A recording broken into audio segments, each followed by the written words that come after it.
that's simply obvious, right? Qualifying is not going to mean as much if everybody's already locked into the field. And Joe, like you mentioned, really the only race nowadays where we maybe get more than 4 open entries to run is the Daytona 500. If you are running an open entry in the Cup Series, most of the time it's simply not worth it to do more than just a couple of races. Even the Project 91 car for Trackhouse, which has all these sponsorships and backing for these major superstars to come in to the NASCAR Cup Series, even that only does 1, 2, maybe 3 races a year.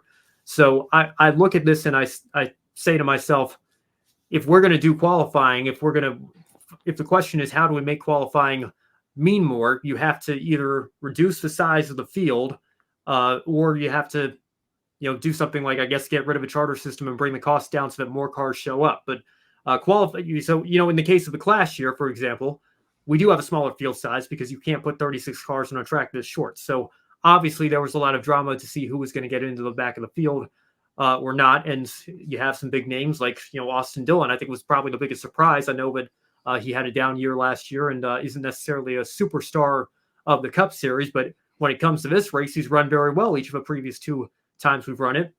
He just didn't seem to have the speed this year for whatever reason. And there were a couple of others as well, like you mentioned, Christopher Bell, Championship 4 contender each for the last couple of years. He couldn't get in.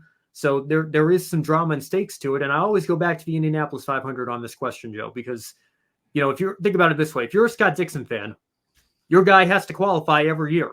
It doesn't matter if he's a former 500 winner. It doesn't matter if he's a multiple-time champion. And arguably now with his resume and the amount of races he's won, maybe a top 3 IndyCar driver of all time up there with Foyt and Andretti. It doesn't matter. None of that matters. None of his resume matters when it comes to this one race. You have to qualify every single year, just as the one-off entries that you're going to expect to run at the back of the pack do, just as everybody else does. Chase Elliott fans don't have to worry, unless maybe he goes snowboarding again. But aside from that, that's the only way that he's not going to be in the Daytona 500 in a couple of weeks' time. And every other full-time chartered entry can say the same thing about their driver. You know what 90% of the field is going to look like, maybe more, if we don't get more than 4 open entries for the Daytona 500. And so I think that really takes something away from the drama between qualifying races, from the drama of qualifying for a single lap to see who's going to get the 1 or 2 locked in spots, and then we'll decide the other 2 spots when we race Thursday night for the duels. Well, now that drama is taken away if we don't have enough entries to fill the field. So that, to me, is the only way you make qualifying more dramatic. Qualifying is only going to mean something in the grand scheme of things when it comes to that drama and must-see television if somebody is going to end that session going home and not running the actual race, the main event.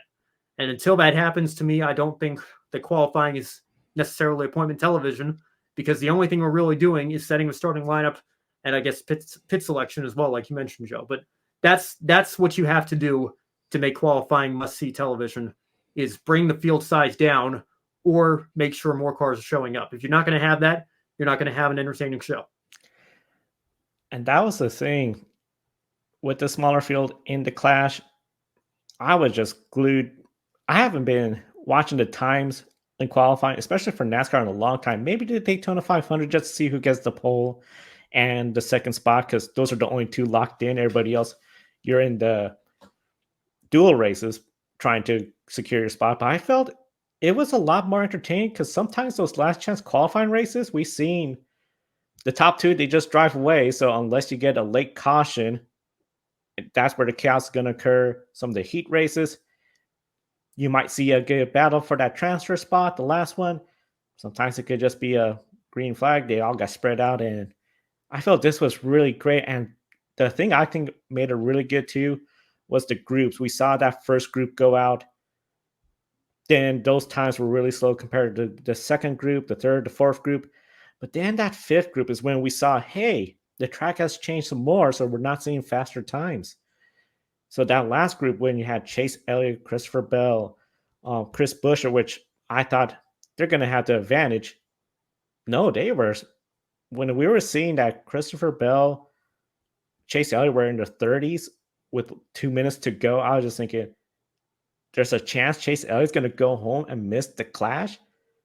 Once he got around and got in, hey, big performance by him. But I felt this really brought a lot more excitement than sometimes the last chance qualifiers. And I think sometimes we rely too much on heat races, last chance qualifiers, when really a qualifying race like this, where you don't make it, you're not in the show.